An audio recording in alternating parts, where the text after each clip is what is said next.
Hey everybody, listen up. I got mega huge news. Meat Eater Live is heading back out on the road. That's right. Join me and the crew. Clay Newcomb, Cal, Yanni, Spencer's going to be there. Phil the Engineer's going to be there.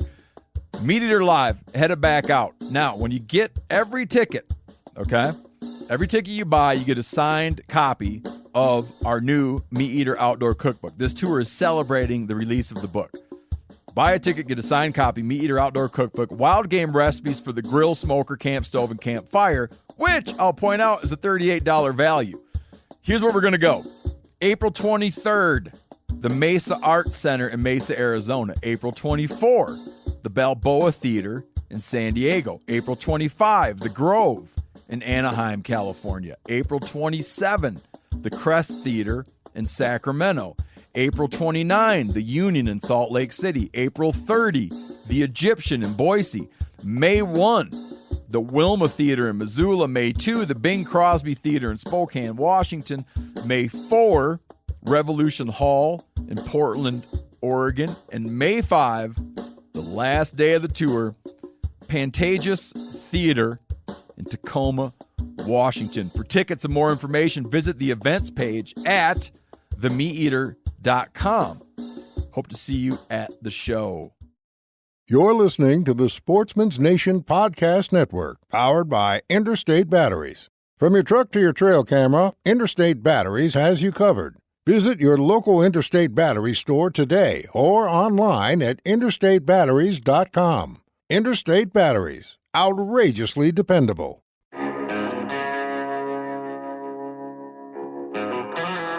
My name is Clay Newcomb, and I'm the host of the Bear Hunting Magazine podcast. I'll also be your host into the world of hunting the icon of North American wilderness, the bear. We'll talk about tactics, gear, conservation, but we'll also bring you into some of the wildest country on the planet chasing bear.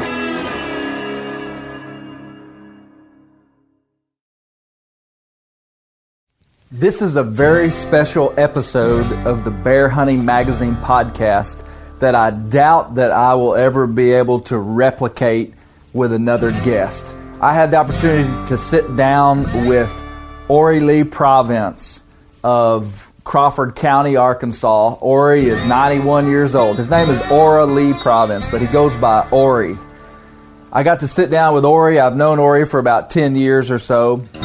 And I was introduced to him because of the legend that he was in the region that he deer hunts, because of some deer that he killed back in the 1960s. And so I went and did a story for a regional Arkansas hunting magazine about Ori Provence and the 2 big bucks that he killed in 1965 on public land in the rugged Ozark Mountains. Ori is a unique man today because of the life that he's lived. Ori was born in 1927, back in the same hollow that he still lives in. And basically he's lived off the land his whole life, from logging to chicken farming to growing tomatoes. Ori has managed to never have to get a job in town except for a short time in 1954. Ori is an old school human, and I really have just a special place in my heart for guys like him. I think growing up in Arkansas, I don't know if it was my dad or if it was, I believe it was a combination of things, but my dad definitely had a lot of respect for these old mountain men, and so I just had a respect for these caliber of men.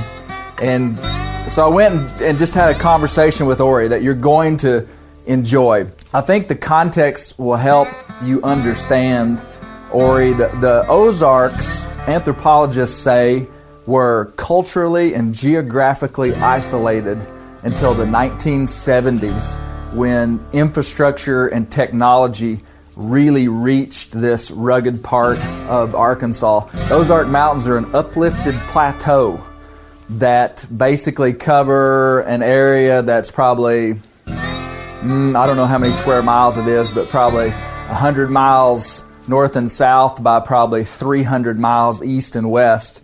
And the infrastructure, the highway infrastructure of the Ozarks was there were no interstates, there was no major commerce in the region, and basically it was a culturally and geographically isolated region, and still is to some degree today. And Ori, they got electricity in 1948, he told me. That's not on the podcast. They didn't get telephones back in there until the 1970s. And to this day, they still don't even have rural water where he lives. They live off wells. And for the amount of wilderness that we have in Arkansas, he lives back about as far as you can get. For Arkansas, he lives back in some of the most rugged, steep, bluffy, rocky, roughest places that we have. And Ori still lives back in there with his wife. And you're going to enjoy this conversation with my friend, Ori Provence. As a side note, we never specified how big these deer were that Ori killed. We talk about them, and you'll see pictures of them on the posts about this podcast.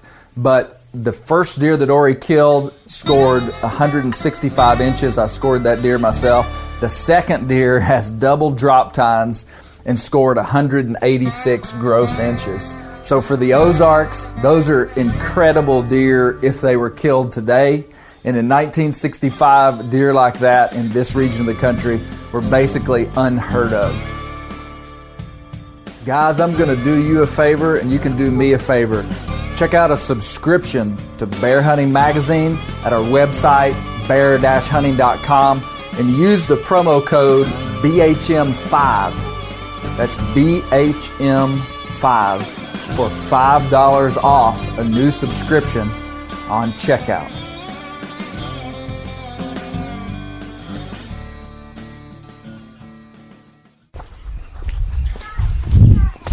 What? I thought I found an arrowhead. Oh, you may have. Out here. Hey! How you doing? Oh, I'm doing fire, I guess. Good to see you. Yeah, it's good to see you. Hello, Who Miss just first Marion. got How are ready you? Here? Hi there. Hi. This is my youngest son, Shepherd. I don't think he's ever been over here before. No, I don't ever have seen him before. Anyway, come around and have a seat here. How are y'all doing? Oh, Pretty we're good. Excuse the floor. I was in the middle of vacuuming, but I ain't got all done, so don't worry about the house. Oh, this is great. This is great. just have Well. a seat there. Hey, that's your chair. I know. Right here is mine. Okay. I'm rolling this one.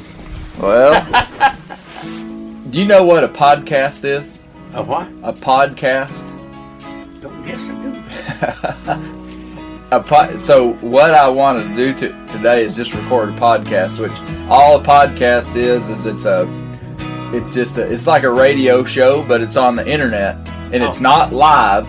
So everything we do, I mean, I'll put it up later after I edit it and stuff. Have you ever heard of a podcast, Miss Mary? Well, my brother has talked about stuff. He's quite a radio man. He's talked about stuff like that, but Yeah. we don't have. I don't know what you use them Well, on, but- people listen to it on their phones. Oh yeah.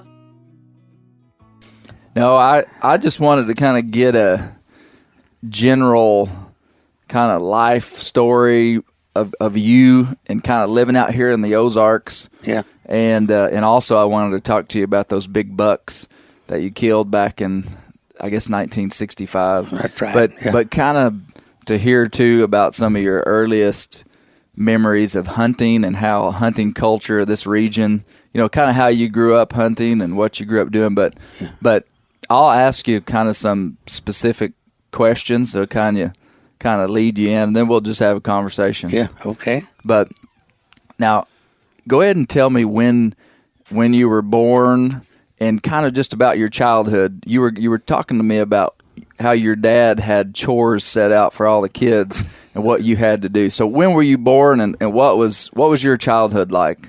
Well, I was born June the 10th, 1927.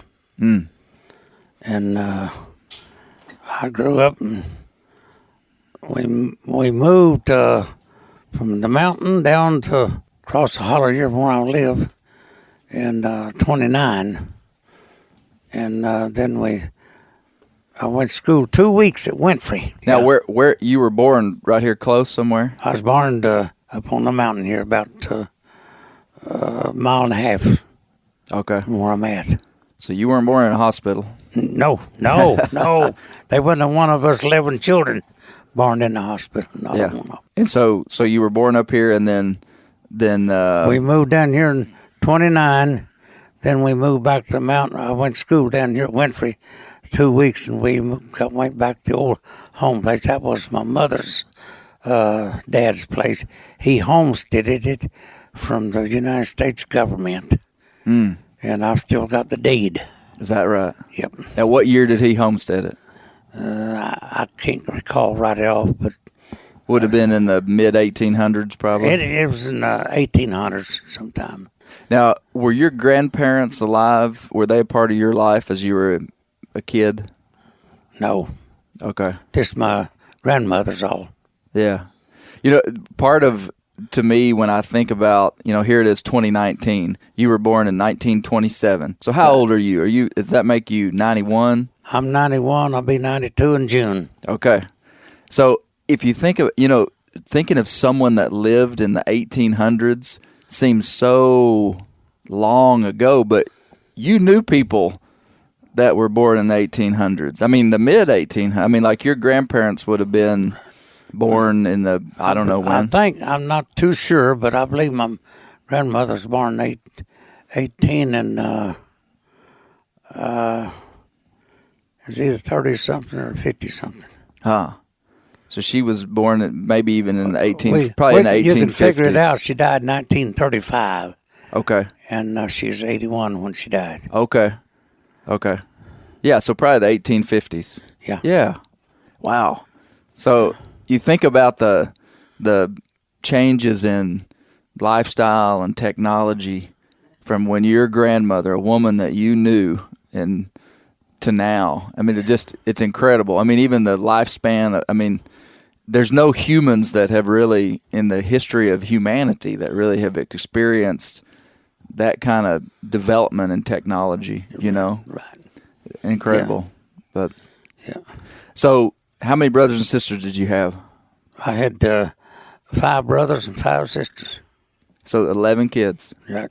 And the oldest one died, but that would have made 12. 3 younger than me. Okay.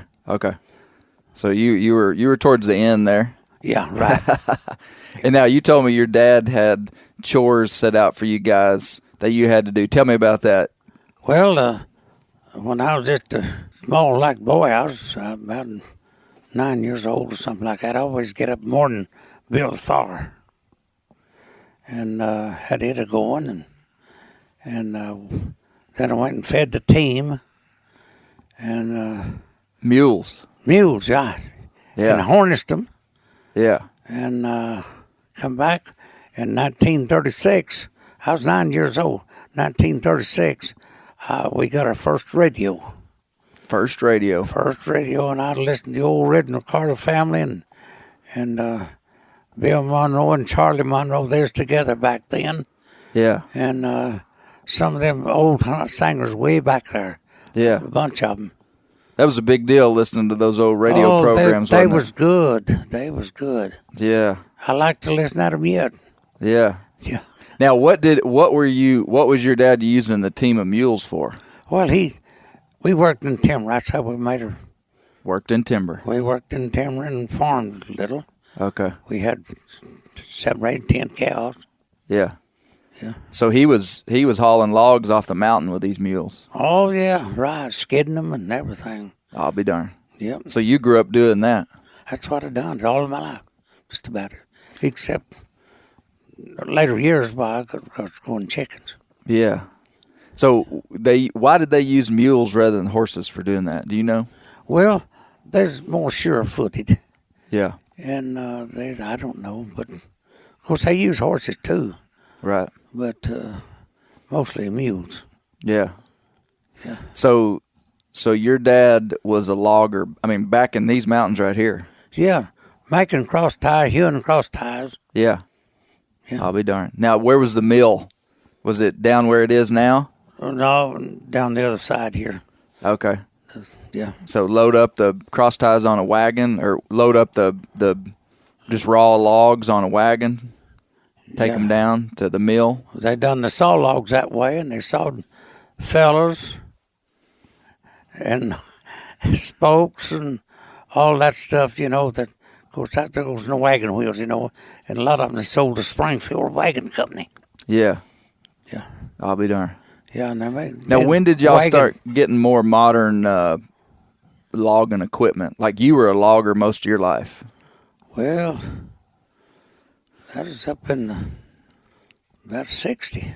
In the 1960s, you started using mechanized equipment for hauling logs? Right. Yeah, right. Really? Trucks and things, I'll be darned. Yeah.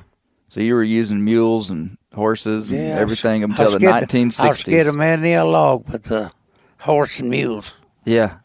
What kind of saws did you use? Like the two-man crosscut saws? Crosscut saws. Do you have any of that old stuff still laying around? Yeah. Do you really? Yeah, I've got one up here, two up here. Really? Yeah. I'd like to see those. All right. So what were your...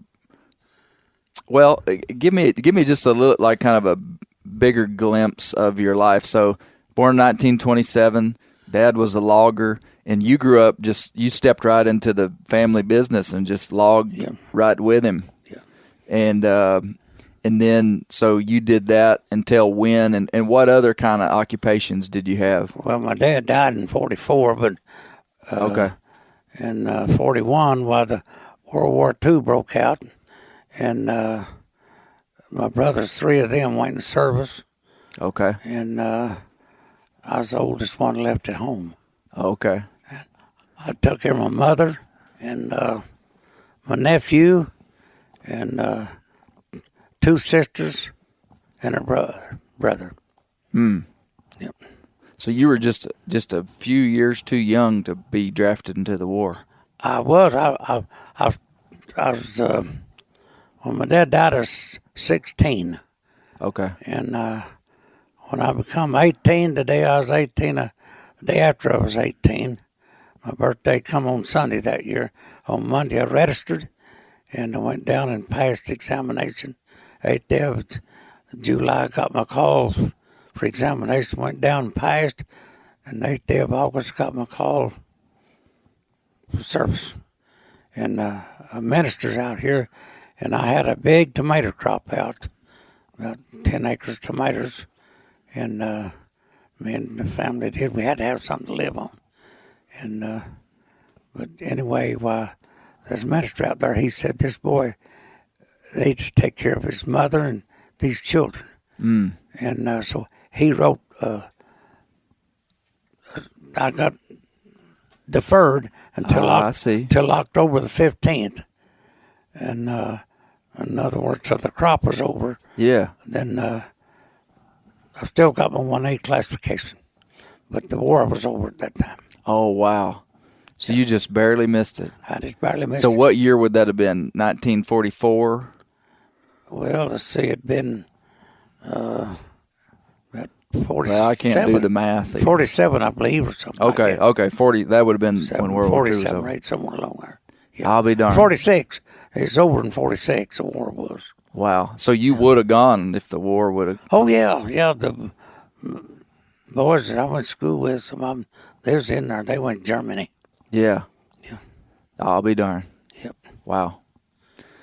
So you logged up until... How old were you? Well, you grew tomatoes. You did some farming. You had some cattle. Right. Well, I couldn't work in timber. That was the main line up till years and years later. Yeah. But anyway, I went and me and my brother, he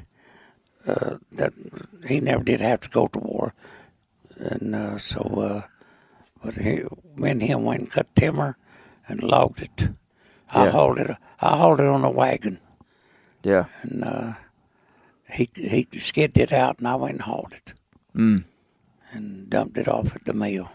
And that was, I forget now what year that was. It's, about in the late 40s anyway. Yeah.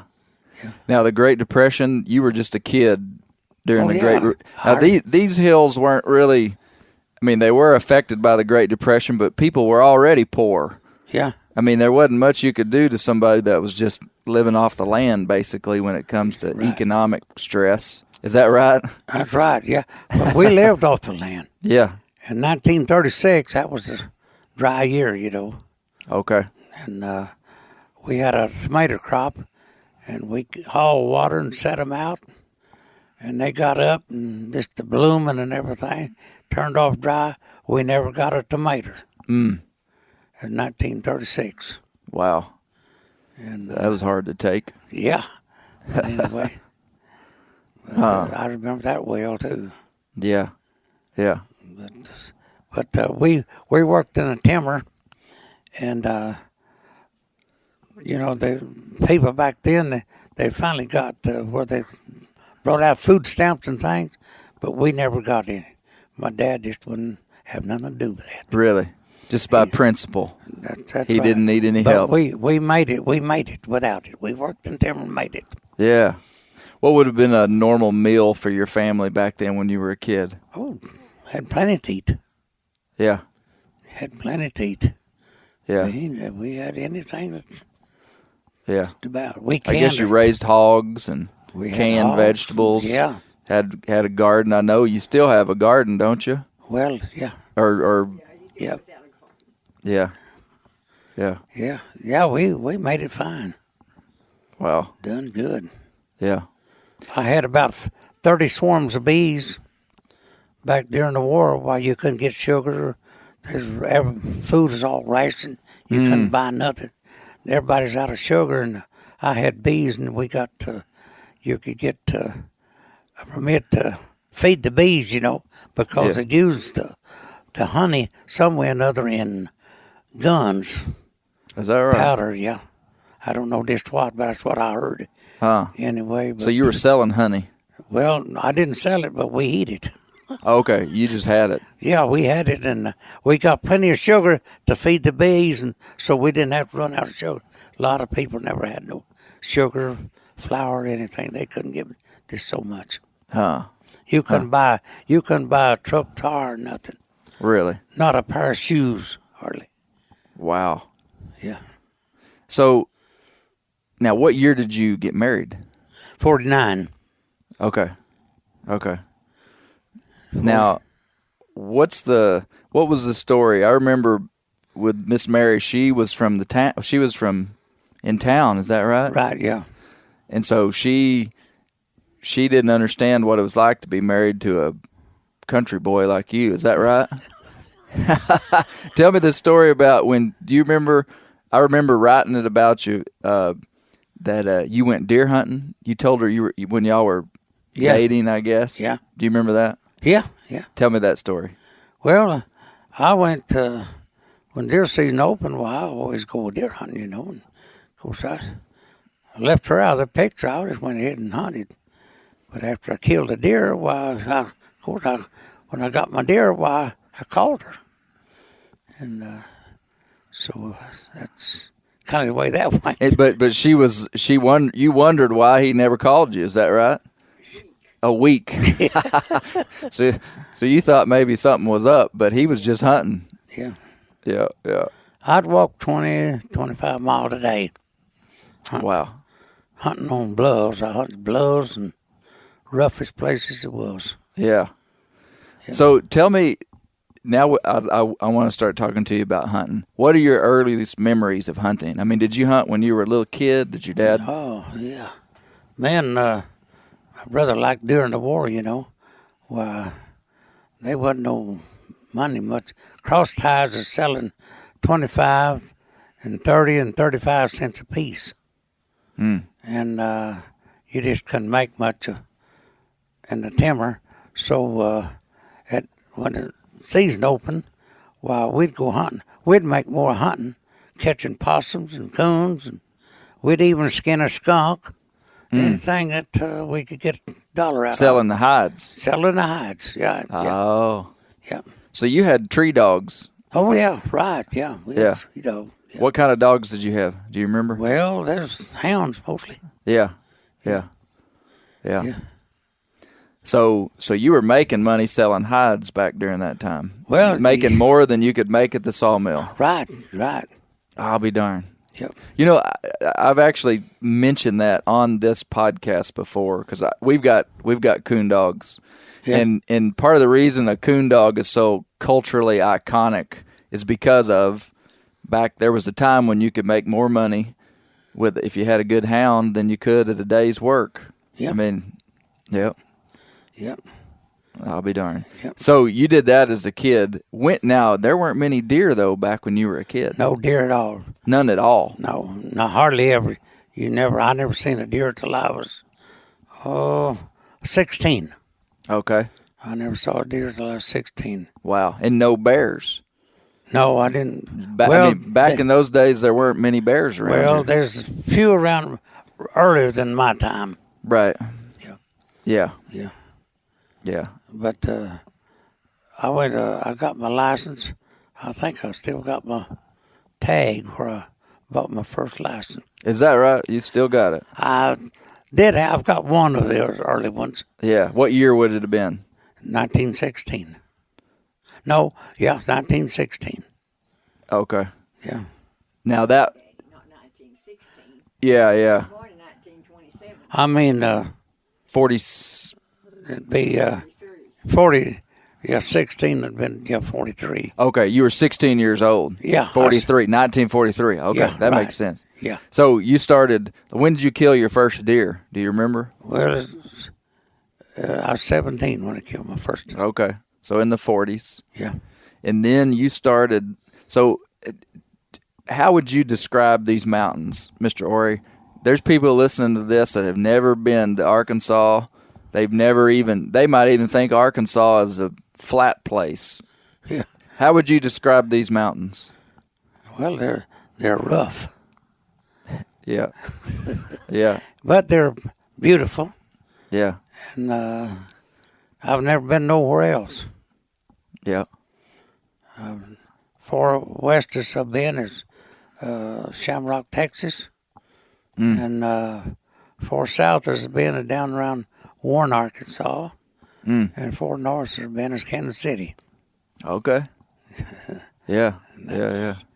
Yeah, that's far east has been, which you'd have to go Little Rock. Yeah. Eventually, Yeah. Well, What you had to do when you were 9? I told him that a while ago. yeah. You know, I would describe these mountains to somebody that's not been here as they're real bluffy, and I want to hear about the way that you hunted deer, but a lot of big limestone bluffs and rocky outcroppings. I mean, even driving here to your house today, we stopped at a waterfall down here on the corner. Yeah. And took a picture of a big waterfall coming off one of these bluffs, and oak forest, not many pines around here. Well, not right through right here, Right. but on this south of us, sure there is. There's more pines. Oh, yeah, right. Since you've been alive, have these mountains looked about like this, or can you recall a time when they were? I mean, like the vegetation. I mean, About the same. okay. About the same, yeah. So you're cutting. Only there are more fields, and there's not as many people lives in here now as there used to be. Right.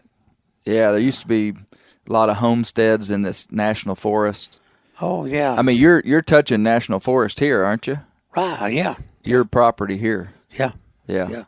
Yeah. Yeah, on the north side, and I am. Now, this place right here, was this homesteaded by some of your family?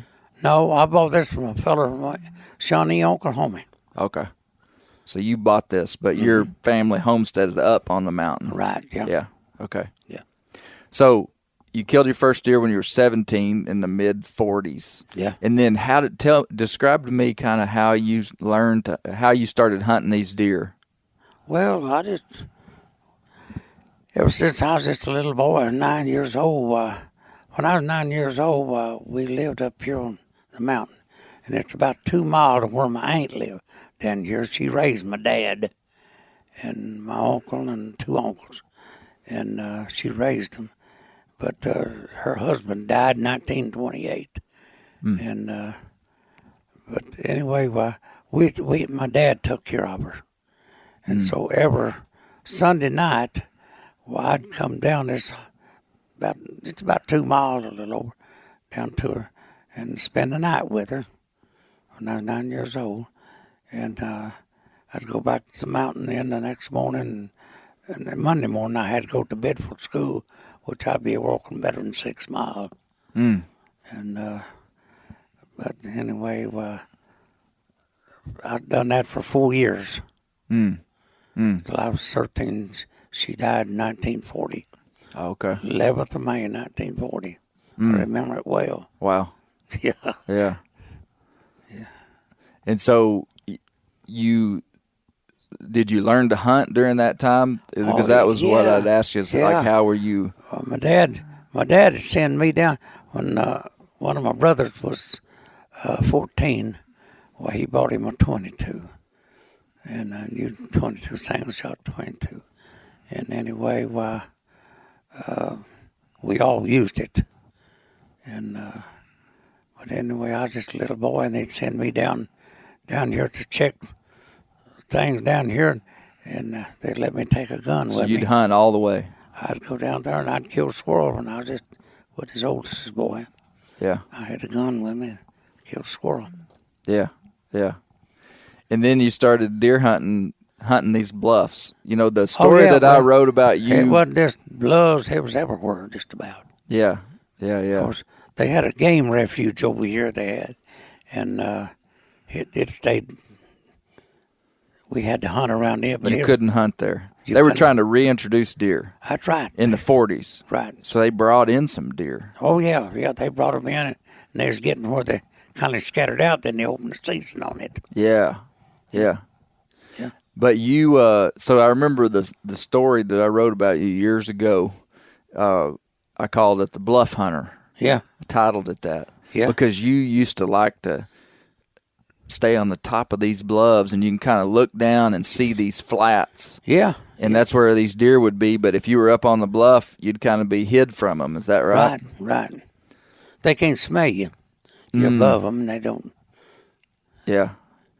And so that way, you can get I've killed several laying down.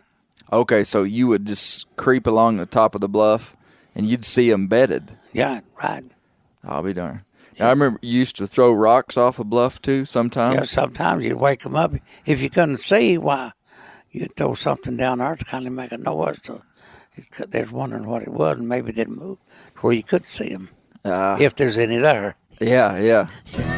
I'll be darned. Hey guys, we want to take a short intermission here at the middle of the podcast. And if you remember, Mr. Ori said that in 1936 his family got their first radio and that he loved listening to the original Carter family music and Bill Monroe's music. We're going to take a minute. We're going to listen to Cotton Eye Joe by Bill Monroe. This is for you, Mr. Ori.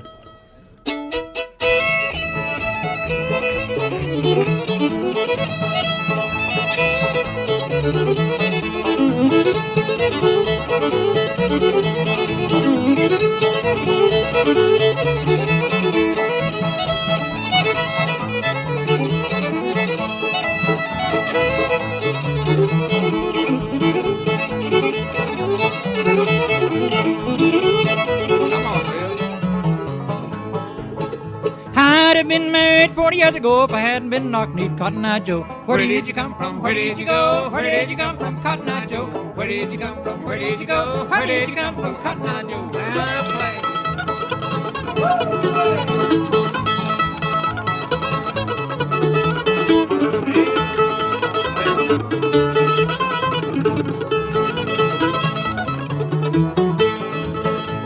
Say, my grandmammy, did you know chicken in the red fence scratching out dough? Where did you come from? Where did you go? Where did you come from, Cotton Eye Joe? Where did you come from? Where did you go? Where did you come from, Cotton Eye Joe?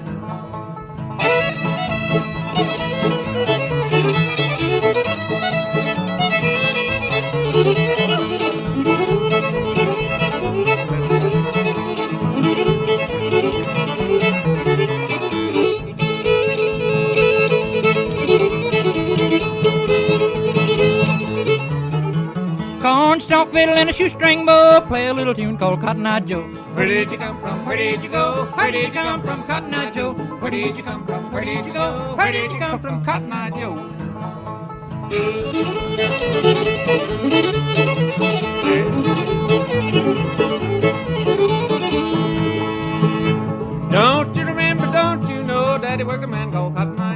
Where did you come from? Where did you go? Where did you come from, Cotton Eye Joe? Where did you come from? Where did you go? Where did you come from, Cotton Eye Joe?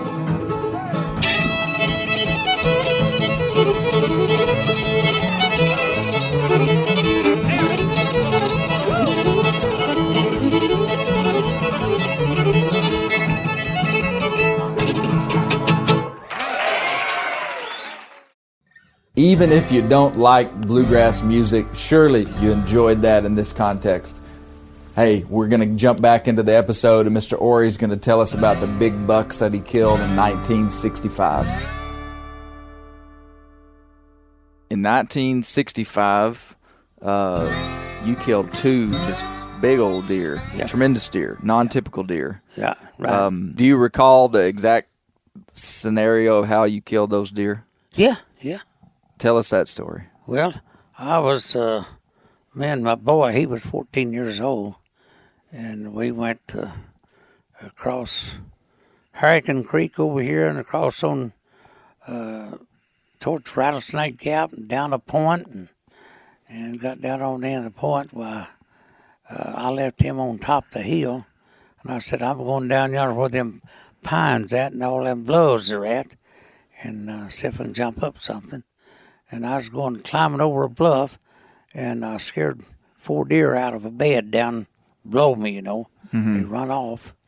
And so I just eased on down the bluff and got down there and went on down, found their beds, went right through by it, went on down about 100, about 90 yards the other side of it, and I heard a racket behind me. And I looked around and I saw this 28-point buck coming. All I could see is just you could kill one without, I think, a spike or. He just needed to have horns. I could see them horns, and I saw he had enough horns that his leg could shoot, so I couldn't see nothing but just a spot between 2 trees. So I shot him in the flanks, and I thought, well, I'll cripple him. And so I shot him, and he come right through by me and run about, I think it's 93 yards, and he fell dead right over from me. I'll be darned. Yeah. What did you think when you walked up to him and started counting those points? Oh, boy. What do you think? Yeah. Yeah. But I couldn't, I just left him there and went and got my boy. Yeah. And we went and. Is it this boy that's. Out here? Yeah. Yep. That's loading hay for you right now. Right. Yep. Okay. Yeah. He's 14 years old. Now, how'd you get him out of there? I know about where. Well, we drug him to the creek, on down the creek, and took him up the creek because we couldn't take him back up the bluff where I'd come from. Okay. No way us doing to it. Okay. And her rig was sitting on top of the mountain, so had to go back up there and get it. But yeah. Anyway, I went and we took him down the creek and took him up the creek, and we run on to some hunters there, and a boy that he had a Volkswagen, and he took us back to our rigs and hauled it up to where we could get it. I'll be darned. Yeah, and then you killed another one. Yeah. You killed another big one. Yeah. Now, was it a few years later? Or when did you kill that? 2 weeks later. 2 weeks later. 2 weeks later. Yeah. I'll be darned. Same area? No, it was back north here. Okay. It was up Frog Creek. Okay. Yeah, that was just an incredible season. Yeah, they're both in season. Oh, well, I'd said it was just an incredible year for you. Oh, yeah. Killing 2. I'd never seen nothing like that. So what about this second deer? How did that happen? Well, I was checking a man's cattle and up the creek here, and he's from Eagle Lake, Texas, and I was taking care of his cattle up there, and I went up there, and of course the deer season, you know, and I had my gun with me, and so he had a big pond built there, and I don't remember, what I was doing anyway. This deer was just up in the thicket there above that, running out through there. Huh. And I saw them big horns, and I started shooting. I shot, I think it's 9 times at it. Whatever it takes. And the last shot I shot, he fell right backwards. He's running fast. I'll be darned. He fell backwards, yeah. I'll be darned. He's 18 points. Yeah. Yeah. Wow. Yeah. Let me see here. I've got some specific questions here. Well, I remember you telling me about some bear stories. Not necessarily hunting the bears, but when you were walking up the road. I was. We go to Sunday school all the time, and I had a bypass in 91, wasn't it? Yeah. 91, and but anyway, I was supposed to walk 114 steps a minute, and so but we'd come back from Sunday school. I'd get out a mile above my house here and start walking to the house. She'd come on and she'd have my dinner ready when I got here. Mm-hmm. So anyway, I was coming down the road there, looked down the road in front of me. I saw something there. I thought it was one of my cows. And so I just kept walking and looking for another one because I had some more. And I looked up again. Well, I saw his bear. Well, I stopped then. I didn't know what to do. I just had that bypass, and I couldn't climb a tree if I wanted to. Of course, it wouldn't have helped any if I had them. But anyway, I told him, I said, "You get out of there." He just standing on the road, and he wouldn't move. And I hollered at him, worked with him about 15 minutes, and he wouldn't do a thing. He just stood there, and I didn't know what to do. But the fellow from over here at Ozone, he used to come out here and sing at Bidville out here where I go to church. And he told one, put him up a tree. He said, act as brave as you can. So I just thought, well, I'll just see what I can do. I just made 4 or 5 steps towards him. And when he did, he just turned his head around like he's going to have to move. Then he straightened back up. I thought, well, what'll I do now? So you kind of bluff charged him a little bit. I bluffed him, yeah. And it didn't work. It didn't work that time, but I worked with him again, hollered at him and everything else, and he wouldn't move. And so I started again. I said, you get out of there. And so I did that. Well, he went around, and I thought he went up the holler. But I give him a little time to get up the holler. I could hear something make a noise, branches up. It's in June. Branches up and running, making noise, and he went up out of my sight, and so that's all I knowed. I thought he went on up the holler. Yeah. But I gave him time, so I eased on down the road watching for him. I looked, and just about the time I got even with him, he was sitting there about 20 steps on me. I'll be darned. He just went off the road and just sat there. Sat there smacking his mouth at me. Oh, he was popping his teeth at you. And he was he was like you talk about that, and yeah. He had a big one. Big bear. Big bear, yeah. I believe he'd weighed 600 pounds. Wow. I thought he would. Yeah, he probably did. My eyes may have been a little big, but I thought he would. He was a big one. Now, do you remember, so the story of the Arkansas black bear is that we had black bear forever. Yeah. And then they said by 1940, and this is just I think kind of an arbitrary date, by 1940 there were no bears left over in this part of Arkansas. That's what they said. Right. Yeah. And then they started bringing them back in between 1954 and 1964. They traded bass and wild turkey with some states up north and a Canadian province, and we're bringing bears back in here and turning them loose. Do you remember, was there any talk of that? Or, do you remember? I don't remember much about it back then, I don't. When did you start seeing bears? Because, you're in some big-time bear country. Like for Arkansas, this is about as good a bear country as there is. Well, I never seen no bear around through here until, it was, we was building Shores Lake, or I forgot now what year. That was 54. Okay. In 54, well, we saw one, we was going over our 4 daylight, and one run across the road. I believe that's the first bear. Is that right? So 1954, you saw a bear? Yeah. Well, see, that would have either had to have been one of the bears they turned loose, because that's when they started the reintroduction. Yeah. Was in 1954. Or it could have been, and see, here's the deal that I keep going back to, is that I believe that there were still bears over in this part of the world. They said they were extirpated. That means that they were like just a region of this. Yeah. They were extinct out of this region.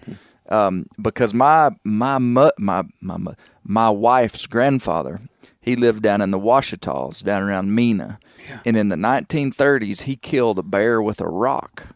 Yeah. He was just a boy. He was walking down a road and saw just a little bear cub. I mean, it wasn't much more than a bear cub. Saw a bear cub run across the road, and he chased it up a tree. And, he's just probably a 12-year-old kid, started chunking rocks at it and ended up killing this bear.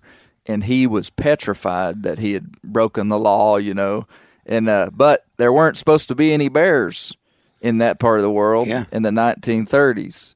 And so anyway, but supposedly there weren't any. But so you saw your first one in 1954. It's 54, yeah. I'll be darned.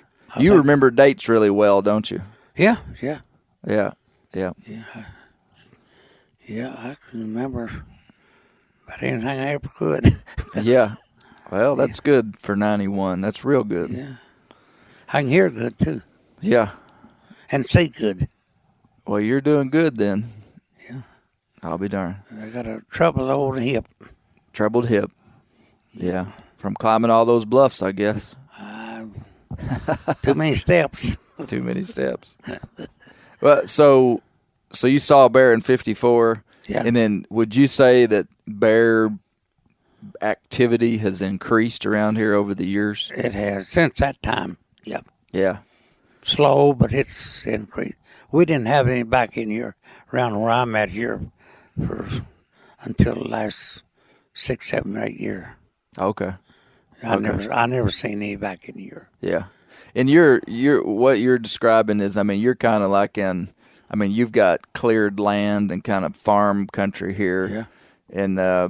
And so you probably wouldn't see bears in your day-to-day activity, but they've been close to you for a lot longer than that, out in the mountains. Yeah, they've been around, no doubt, but yeah, there's. But you didn't see, they never bothered you much. You never really had trouble with them. No. Maybe a few over the years. This last fall, there was 2 stayed right here, quite a bit out here. The different ones saw him right here in my field. Oh, okay. And I saw him out here one day. Huh. So I was on my 4-wheeler and I was talking to a fellow. I've been sitting there and talking to him about 15 minutes, and I was asking if he saw any deer much out around him, and he lives further on out the mountain. He said, well, not all that many, but we see some occasionally, Yeah. And I said, well, what about bear? And he said, well, ain't seen no bear yet. Right. But anyway, he's just sitting there. We're sitting there talking. He's at right on us too right now. I'll be darned. Right there, right close to us. I'll be darned. They weigh about 200 pounds apiece. Wow. Yeah. We were just talking before we started recording that the state record Arkansas bear came from not far from right here. Yeah. Chad's bear. Yeah. There's some big bears back in here. No, old bears. Oh. The bear dad that had the deer. Yeah. Yeah, there's one that had a young deer out here. One of my neighbors up here seen it. He's had it in his mouth. Is that right? Yeah. Like a fawn? Deer fawn? Yeah. I'll be darned. Yep. You hear about black bear predation on fawns, but rarely do you actually see it. I've never seen my anything cattle like that. tubs, and my boy, he went up here to check on my cows, and there's one up there eating out of one of them tubs. Oh, really? Yeah. Yeah, they like that stuff, don't Oh, they? yeah. Huh. They're just a nuisance. Yeah. Yeah, they are. When did you last hunt? Like when you, has it been a few years since you've hunted, I guess? 2 years ago? Yeah, 2 years ago. 2 years ago, my last hunt was, I didn't hunt. But anyway, I killed 2 deer. Okay. You got some for the pot, huh? Yeah, right, yeah. Probably right here close. Yep. Yeah. I don't That's know where good. to put it on this or not. Well, hey, there's nothing wrong with killing a deer close to your house.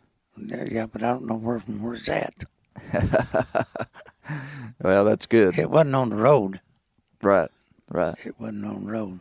Yeah. I can tell you about it directly. Well, you gotta get some meat. Gotta get some meat. Well, they're handy. Why not?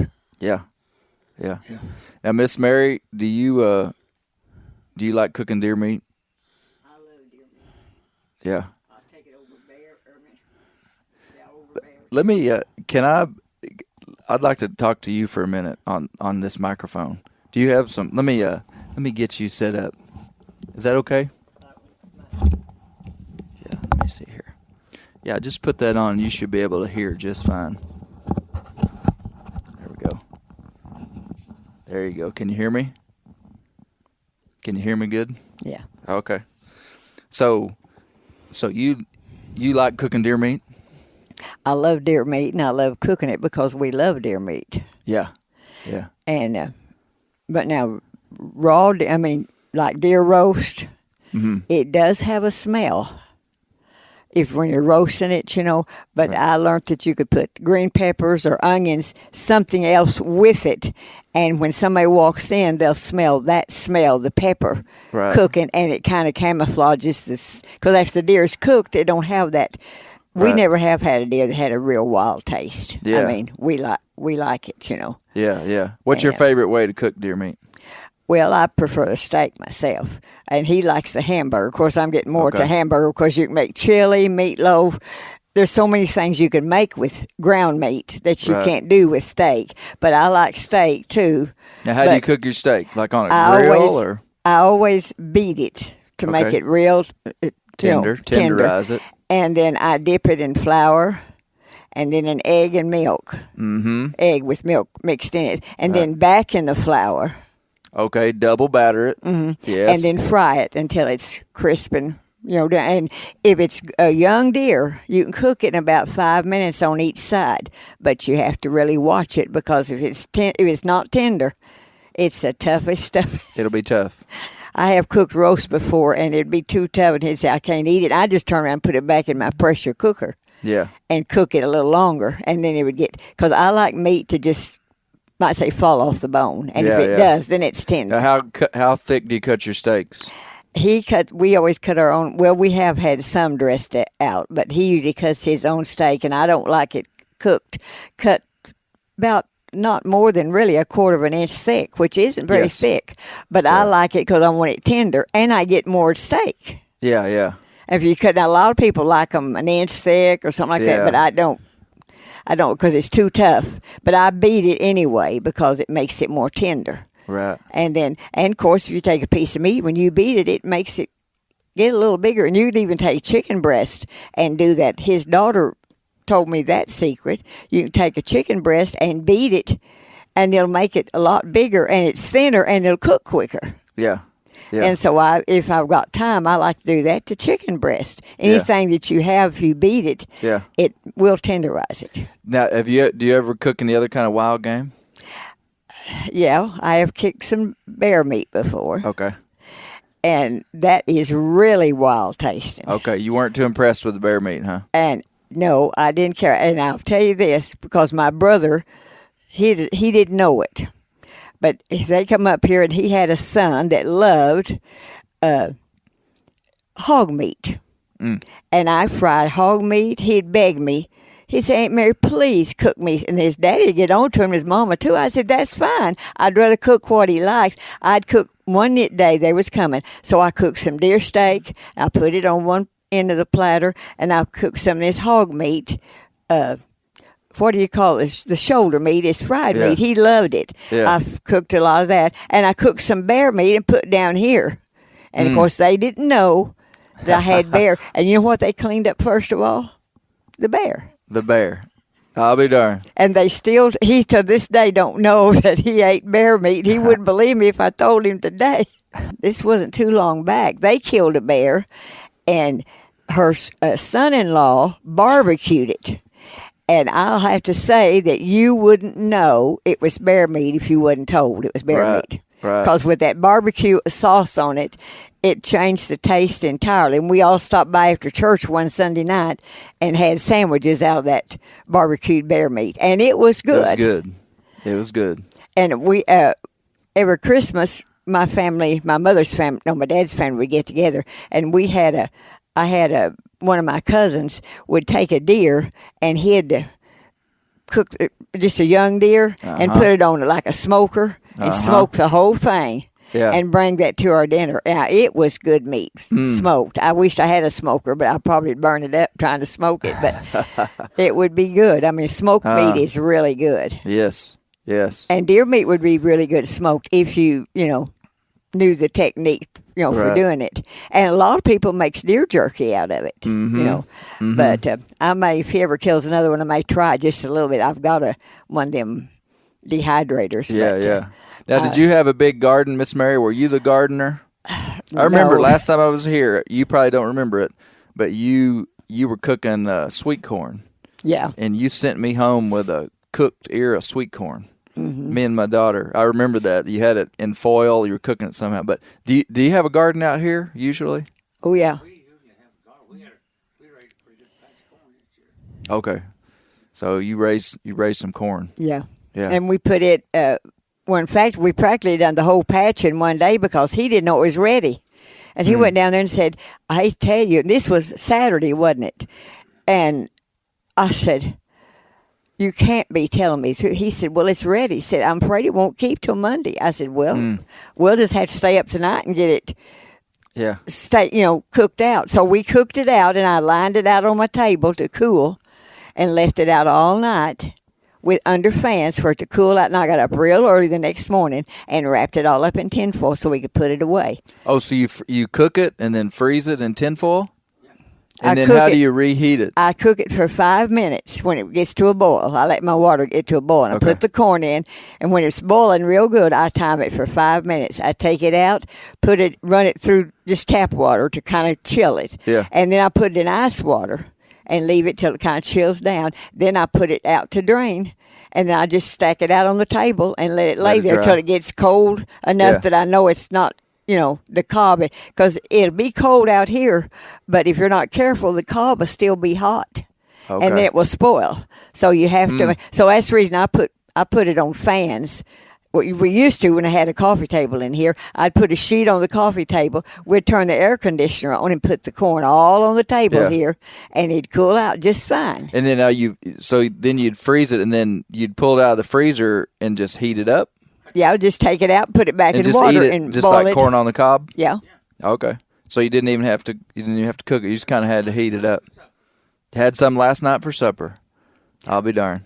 Our Miss Mary- grandson and our son both, if he comes in, if he's not hungry, if you better not mention corn, because he says, if I'm not hungry, I can eat corn. And he'll go get him a roast in here.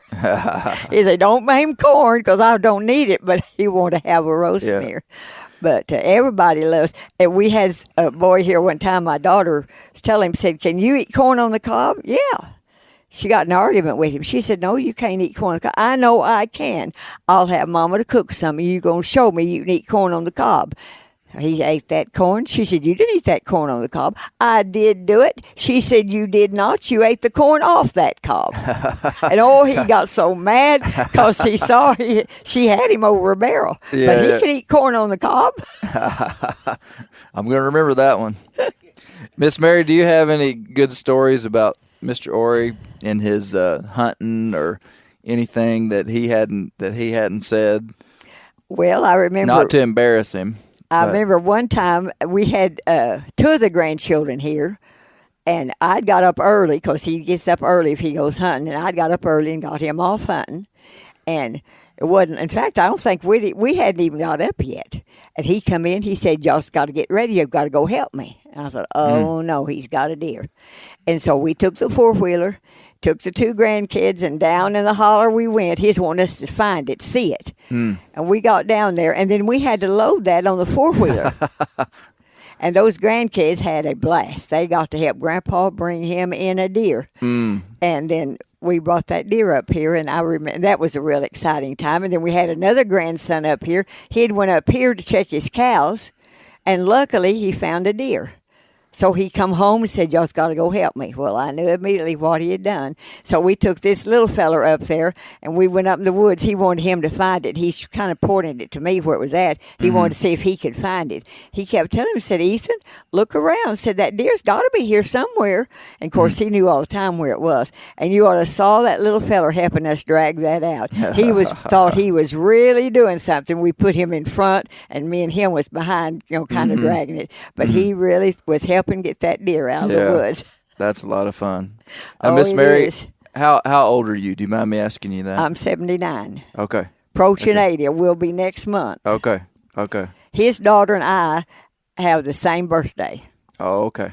And my daughter, I'm 20 years older than his daughter, and I'm 30 years older than my daughter. And my grandson got married this year, and we're expecting our first great grandbaby. Okay. From my daughter's family. This month. Okay. About the 29th. So I'm just counting the days down. Yeah. So I'm really excited about that. That'll make us 9 great grandchildren. 9 great grandchildren. Okay. Okay. We talked about your big bucks. We talked about your bear story. We talked about growing up in the Ozarks. Talked about your first introductions to hunting. You told me a little bit about your childhood. What would you say? What are your most? I mean, you've never known much than the life that you've lived out here, and the reason that I'm here is because I don't think you probably even realize how unique it is the way that you have lived in today's world. I mean, just like you said, thank you. Like you said, people don't live out here anymore. There used to be more people that lived out here. Oh, yeah. And most people end up migrating into the city. What made you want to stay out here and just keep the lifestyle that you have lived? I just never did go nowhere else. Then one thing, I took care of my mother here for 24 years.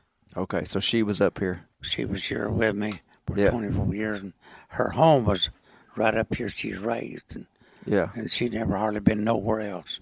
Yeah. So you just never had a reason to leave. No reason to leave. No reason to leave. I made a living here, and no plans to leave now. No. Just go up. Does your boy? That's right. Does your boy live out here close? He lives at Winslow. Okay. He lived in Winslow. He's a pastor in church out here at Bidwell. Okay, he's pastoring the church out there. Yeah. Can you think of any other unique stories about your life that you'd like to share? Well, Tell him about hunting. He shot the water. Oh, yeah. Me and my brother, we was hunting one night. Dog treed, and we went up there, and he treed up under a rock. We went and built up a fire and smoked the coon out, and caught it. And his dog wasn't there. So we wondered where he was at. He didn't ever show up. And so, about 30, 40 minutes while we heard him barking way on top of the mountain. And so we went up there, and so we got we went up there, and there's 2 coons up a tree. And so we got both of them, come back over the hill, come back down there, and we was coming over that hill, always steep. And he looked down there, and he said, "There's a light down yonder." I said, "I wonder who in the world that is." And I said, "Don't know what they're up to." So he said, "You stay right here and keep these coons and things." I said, "I'm going down here and see." And so he went down pretty close, and I heard him talking, and he said, "If you don't tell who you are," they never would answer him, So if you don't tell who you are, I'm going to shoot your light out. So directly, kapow, he took, and he shot in the water. He was just right there. I'll be darned. I thought that was one of the So he was seeing the reflection of his own light. No, it was a star shining in it. The stars shining down in the in the light. And hey, that's some old school coon hunting right there. Yeah. Go. If somebody won't tell you who they are, you're going to shoot their light out. Yeah. I guess back in those days, I mean, you just didn't see people. I mean, it was No. probably really odd that you felt like you saw a light. You hardly ever. You wouldn't right, like I said. I wouldn't think about sending this boy down this holler here now. Bear like they are, people like they are. Yeah. No way. Yeah. No. Yeah. No way. No. Wow, that's a unique story. Yeah. Yeah, you wouldn't think about a child being out now. You better keep your eye on them all the time. Yeah, yeah, They're doing away with them across the border and everything else. yeah, Hundreds of them. yeah, We don't hear about it a lot, but they are. yeah. That was a good story, Miss Mary. Can you think of any other unique stories, just about your whole life, not even about hunting? Well, after I quit sawmilling, I started growing chickens, and I grew chickens for 43 years. Just right here. Yeah. Yeah. Yep. Yep. Yeah, I never moved off right here. Stayed right here. Yeah. 43 years. 43 years. Well, I'd like to see your old mule harnesses before I leave today. Well, I got one harness up here. Is all I got left. Yeah. Yeah. Some of it I don't remember just what. Right. Yeah. Tell him your dear story about us doing the operation on that deer you got in the hayfield. The operation of the deer in the hayfield. She run over. Oh yeah, yeah. I was mowing hay and I cut a little deer's foot off, and I called her to come get it because I know that it never make it with a leg off. Right. This little baby that way, so we right down we raised it. Okay. Yeah. So you had a pet deer for... Oh, I had two or three pet deer. Yeah. Had three. Huh. I've had At three. different times? Yeah. Yeah. I had a buck kept him here about 11 years. Yeah. Did he get very big? Did he get big horns? Oh yeah. Big horns. Yeah. Oh, that's neat. We had a pet deer too. Just like 3 years ago, it became illegal in Arkansas to have captive wild caught deer. Right. But for years, it was totally fine. It's all right. Yeah. Yeah, and we had 3 different deer that we raised that the kids, their childhood has memories of them having those deer that we raised, and that was really neat. But, well, hey, we've been talking for an hour. That's good. That's about how long I wanted to talk with you. Yeah. Okay. But thank you for letting me come out here. Well, you're just welcome as can be. I could tell you a lot of stories. Well, don't hold them back if you got one. But no, I there's not a lot of people that are still around that grew up and lived the way that you did, and I knew you were a good hunter. Mo Shepherd is the one that introduced me to you years ago, and I knew you were a good hunter and loved hunting, and that's what this podcast is about. Is this is a hunting podcast, and so I always like to go hear stories of the way things used to work, and it's always really interesting. Because today we have more bear, more deer, more wildlife than we've had in recorded history, really. Right, yeah. And it's pretty amazing because it's 2019. The modern world is exploding in population growth, and wild places are shrinking. As people move out, we're making more room for more people. Right. There's less and less wild places, and that's what to me is so unique about the Ozarks, is that we've got all this national forest, which will forever be in public hands and not be, at least we hope, will not be changed from just its native state like it is right now. Right. And anyway, it's pretty neat that wildlife conservation has come as far as it has. Even talking to you from the 1930s and 40s when there weren't deer, there weren't bear, there weren't wild turkeys. It was like that was kind of like a wildlife desert. If you look at it as a chunk of time, that was a tough time to be. For wildlife, Yeah, it's a right. tough time. And then now there's heck, there's deer. I'm surprised we didn't see a deer in your yard when we pulled up. I mean, there's a lot of game around. Oh, yeah. Way back yonder, I don't know. Well, it's back in the early 30s, I'll say, or before that. They had deer here. Okay, so there were some. Yeah, there was some here because I heard my mother talk about her sister's husband killing deer. Okay. Yeah, way back yonder. Yeah. And bear too. Okay. Yeah, but there wasn't bear like they wasn't as many like they are now. But they was, right. There's a few that run across. Yeah. Yeah. Of course, now they just lived on little spots here and yonder. Now, when I went to school at Bedford out here, they was 87 children. Now it's just consolidated, moved out. Oh, wow. So there were 87 kids back in here. Yeah, I went to school with 80. Heck, there's probably not 5 kids that live back here now, is there? Maybe more than that. They don't even run a bus out here no more. Really? Right. Wow. People just don't live here anymore, do they? Well, there's some live out there, but they quit raising children. Yeah. No families. Yeah.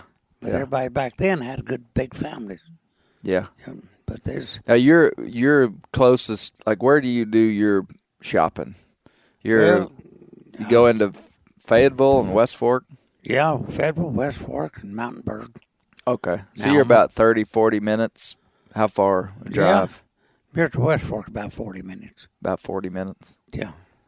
Of course, they got a dollar store now at Winslow. Yeah. You can get a few things there, huh? Yeah. And at Mountainburg down here, too. Yeah. Of course, my children, they all went to school, Mountainburg. Went to school at Mountainburg. Yeah. Okay. We have to go so far we can't get bananas at Mountainburg. No bananas at Mountainburg. No. Well, hey, thanks so much for having us out here. And I'll just close down the podcast. Closing comment. Do you have a closing comment you want to say to all these hunters that are listening to this, Mr. Ori? Well, I like to see a hunter that is honest and won't violate the law. Mm-hmm. I abide by it pretty close. I won't hardly ever kill a doe deer. Yeah. Because that's the population of our herd. Right. I just don't do that. I know I don't hunt on Sunday. Okay. I just don't never hunt a day in my life on Sunday. Yep. No, I was taught against it. Thanks for listening to the Bear Hunting Magazine podcast, and keep the wild places wild, because that's where the bears live. Yeah. Well, we'll try to do that, but them bear, I don't like to get around too close to me. I've never killed one. We got to keep them thinned down. That's why we got to hunt them a little bit. I've never shot at one. Let me tell you this before you close up. I was around here putting out nitrate. I got 40 acres back around the hill here. And I was there working. I just got through putting a ton of nitrate out. And scattering it behind my tractor in a seed sower.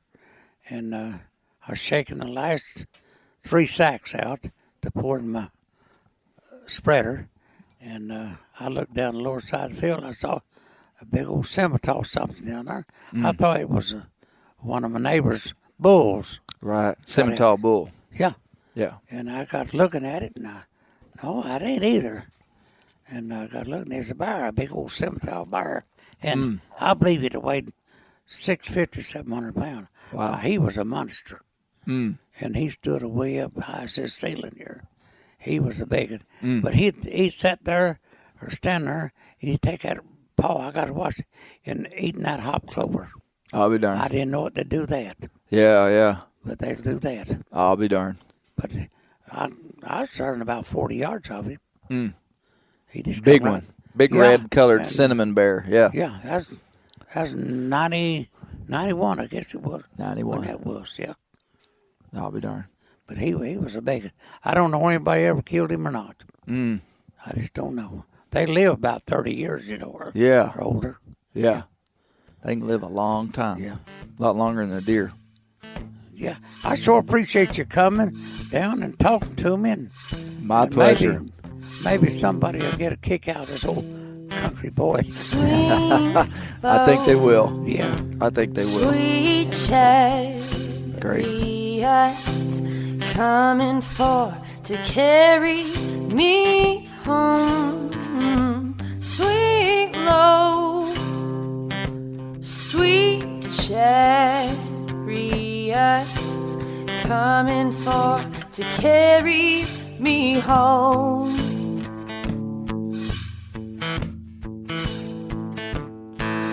I looked over Jordan, and what did I see?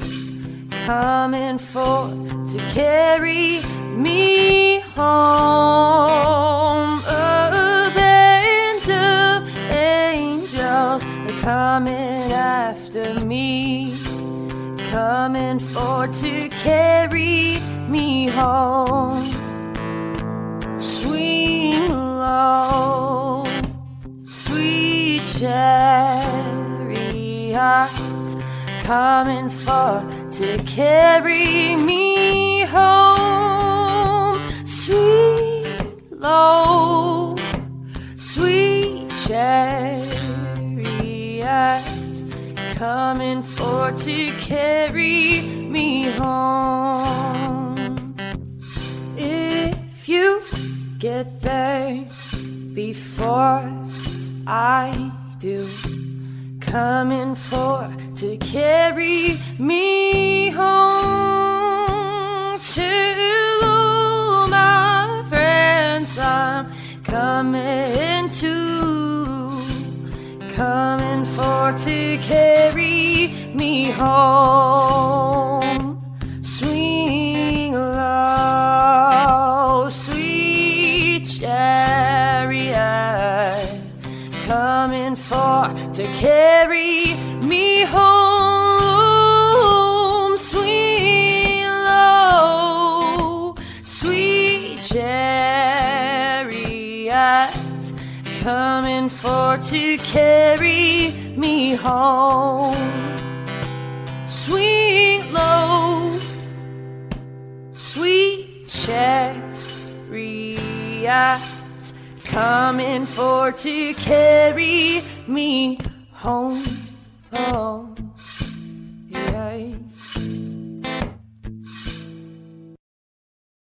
Hey everybody, listen up. I got mega huge news. Meat Eater Live is heading back out on the road. That's right. Join me and the crew. Clay Newcomb, Cal, Yanni, Spencer's going to be there. Phil the engineer is going to be there. Meat Eater Live headed back out. Now, when you get every ticket, okay, every ticket you buy, you get a signed copy of our new Meat Eater Outdoor Cookbook. This tour is celebrating the release of the book. Buy a ticket, get a signed copy, Meat Eater Outdoor Cookbook, wild game recipes for the grill, smoker, camp stove, and campfire, which I'll point out is a $38 value. Here's where we're going to go. April 23rd, the Mesa Arts Center in Mesa, Arizona. April 24, the Balboa Theater in San Diego. April 25, the Grove in Anaheim, California. April 27, the Crest Theater in Sacramento. April 29, the Union in Salt Lake City. April 30, the Egyptian in Boise. May 1, the Wilma Theater in Missoula. May 2, the Bing Crosby Theater in Spokane, Washington. May 4, Revolution Hall in Portland, Oregon. And May 5, the last day of the tour, Pantages Theater in Tacoma, Washington. For tickets and more information, visit the events page at themeateater.com.